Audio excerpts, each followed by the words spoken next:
여러분 안녕하세요, 양형입니다. 오늘의 주제는 뭐냐면요, 테슬라는 어떻게 사는 게 좋을까 입니다. 그리고 결론을 먼저 말씀드리겠습니다.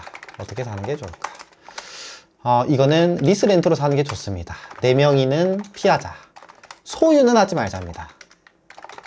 이용을 했으면 좋겠고요. 왜냐면 가치 방어, 그러니까 중고차 감가상각 방어가 저는 잘 안 될 거라고 평가하기 때문입니다.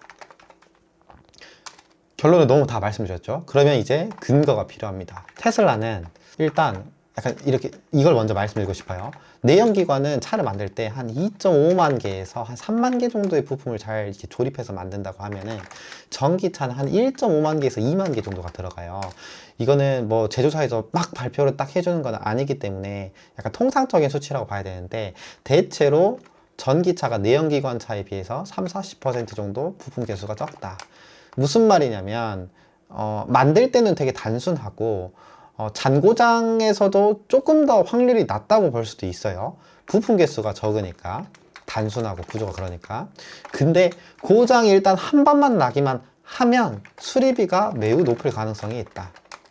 그러니까 부품 하나가 고장나면 그거 하나만 교체하면 되는데, 그 부품 안에서도 그 뭔가 작은 게 하나가 문제인데 대부분 통째로 갈아야 할 확률이 높아지게 되는 겁니다. 구조상 그렇게 돼 있죠. 이거는 뭐냐, 보증이 끝난 차를 소유한 사람에게는 리스크로 다가오게 되는 겁니다. 이거는 중고차 가치평가에서 이렇게 안 좋은 작용을 하게 되고요. 두 번째는 보험료죠. 정확하게 말하면 보험료가 많이 비싸지는 않아요. 근데 사고 수리비가 비쌀 확률이 높다. 위에가 부품 개수, 아까 통으로 갈아야 된다는 것과 비슷한 맥락인데요.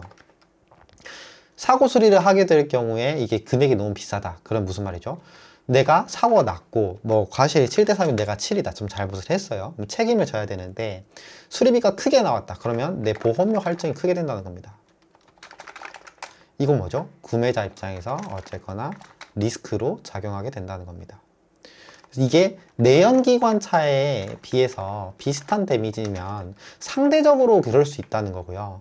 그리고 좀 전기차는 조금만 규모 있는 사고 났을 때는 전손 수준까지 나는 경우가 되게 많습니다. 배터리나 중요한 모듈이나 이런 것들이 망가지면 이렇게 좀 폐차 사고까지 가는 경우가 많아요. 무슨 말이냐면 수리비가 잔존 차값보다, 현재 중고차 가치보다 더 높게 나온다. 그래서 이게 좀 리스크로 작용하기 때문에 중고차 가치 방어에 계속 불리한 요소들을 말씀드리고 있는 거고요. 왜 이렇게 또 될 수밖에 없냐면 맥락이 그렇습니다. 한국은 차를 약간 자산으로 생각하고, 동양권이 그렇거든요. 이거를 잘 타다가 나중에 비싸게 팔아야지, 이런 마음들이 대체로 문화적으로 다수가 갖고 있는 경우가 꽤 있는데, 그래서 서양권에서는 차가 정말 그냥 소비재고 소모품이란 말이죠. 그래서 이동수단이고 잘 쓰다가 보내면 그만인 어떤 그런 거죠.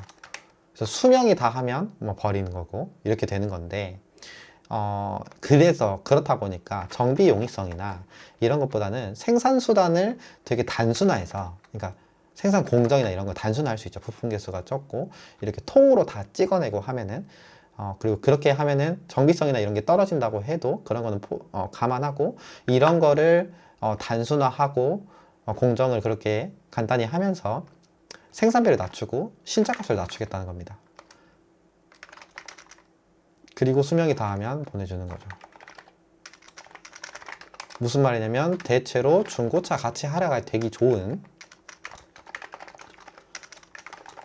그런 어떤 얘기들이 다 되는 겁니다. 자, 그러면 어떻게 하라는 거냐? 그러면 중고차로 살 수도 있지 않냐? 잘 떨어지니까. 아까 제가 말했던 어떤 그 정비성이나 사고 수리비나 할증, 보험료 할증, 이게 다 중고 구매자의 리스크입니다. 이거를 감안하고 가기에는, 심지어는 저는 차 파는 게 직업이고 그런데도 정보가 아직 부족한 면이 많이 있거든요. 그러니까 아직 얘네들은 데이터가 좀 덜하기 때문에 리스크, 그리고 깜깜한 부분이 많죠. 깜깜한 부분, 이런 것 때문에 제가 봐도 위험한 부분이 꽤 많아요. 그렇다 보니 중고차로 구매하기에도 부담이고, 그러면 내가 구매하지 않으면서 중고차도 하지 않고 그러면은 대안이 뭐가 있냐. 그래서 리스렌트를 추천드리는 겁니다. 근데 리스렌트를 추천한다고 하면 이 중에서도 저는 장기 렌트를 추천합니다. 왜죠? 리스는 보험을 직접 가입해야 됩니다. 근데 장기 렌트는 보험이 포함되어 있어요. 근데 장기 렌트의 최고 장점, 여기 아시는 분들도 꽤 많이 계시죠? 뭐냐면 사고 처리해도 보험료 할증이 없다는 겁니다. 그러면은 뭐가 지금 방어가 되는 거죠?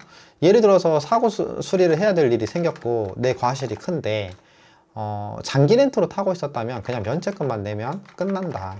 이게 그러면 엄청난 장점이 되는 겁니다. 그러면서 동시에 장기 렌트는 인수 반납이 선택 가능하기 때문에 나중에 진짜로 내가 키로수도 많이 타고 뭔가 어떤 요즘 시장도 보니까 생각보다 중고차 가치가 별로 안 나오는 것 같네 하면은 반납해버리면 그만이고, 근데 그 양희용 그놈이 틀렸구나, 그 사람이 틀려서 진짜 중고 가치가 너무 잘 나온다 그러면 인수하면 됩니다.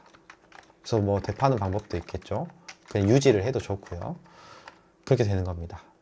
그래서 이거는 두 가지 리스크가 없다. 중고가치 하락, 그리고 보험료 어떤 그 할증, 사고 수리에 대한 얘기를 하는 겁니다. 그리고 어차피 신차로 사는 거기 때문에 보증기간 내에 있겠죠. 그래서 보증기간 동안만 타고 딱 넘길 수 있어서 이것도 정비 용이성 같은 것도 사실상 신경 쓸 게 없어지는 거죠. 왜냐면 배터리 보증기간이나 이런 거 주요 부품들은 렌트로 쓰는 그 뭐 3, 4, 5년 기간 안에는 이게 다 키로수를 엄청나게 초과하는 게 아니면은 신차 보증 내에 다 들어옵니다. 그래서 그런 거고요. 리스는 보험을 직접 가입해야 되는 거, 이게 리스크이기 때문에 조금 이렇게 추천해서 후순위가 되는 겁니다. 근데 이것도 그나마 그래도 중고차 가치 하락은 방어가 되니까 이것도 나쁘지는 않다고 생각합니다. 이거는 조금 더 보험에 대한 리스크를 정확하게 인식하고 조심히 타는 게 맞는 겁니다. 네, 이렇게 되면은 괜찮죠. 그래서 제가 이 테슬라를 구매할 거라면 장기 렌트로 사는 게 좋다라고 말씀을 드리는 겁니다. 근데 여기에도 함정이 하나 있습니다. 장기 렌트로 구매하면 그냥 무조건 다 좋냐 하면은 그게 아니에요. 이게 수입차고 전기차다 보니까 이 회사에서도 손해를 안 보려고 하겠죠. 그래서 면책금 조항이 장기 렌트 회사마다 다른 경우가 꽤 있습니다. 그래서 이거 하나는 확인했으면 좋겠어요. 면책금이 뭐 5에서 100만 원이다 이렇게 측정되어 있는 게 있거든요. 그래가지고 뭐 사고 뭐 수리 금액의 30%인데 최저는 얼마고 뭐 이렇게 나와 있을 거예요. 그 수리 금액 30% 이러면은 예를 들어서 한 3, 400만 원만 넘어가도 100만 원 내야겠죠. 그러기 때문에 이거는 저는 메리트가 낮죠. 왜냐면 100만 원은 큰 돈입니다. 그래서 이런 상품은 조금 저는 피했으면 좋겠고, 면책금을 확인해 가지고 대체로 50만 원 고정돼 있는 경우도 있어요. 이거를 좀 하는 게 저는 낫다고 보는 거죠. 그러면은 수리했다 하면은 뭐 3, 400은 그냥 넘을 텐데 사실 좀 수입차기도 하고 부품값이 그렇게 싸지 않을 거란 말이에요. 그래가지고 50만 원 고정을 해 놓는 게 낫다. 왜냐면 여기 위에 조건으로 가게 되면 그냥 100만 원을 매번 내게 될 테니까 그냥 살짝 긁은 거 빼고는. 근데 살짝 긁은 거는 알아서 수리를 해도 되기 때문에 이쪽을 꼭 확인했으면 좋겠다는 겁니다. 이 정보가 도움이 됐으면 좋겠습니다. 테슬라가 요즘 너무 인기가 많길래 좀 어떻게 사면 좋은지 한번 설명드렸습니다. 시청해주셔서 감사합니다.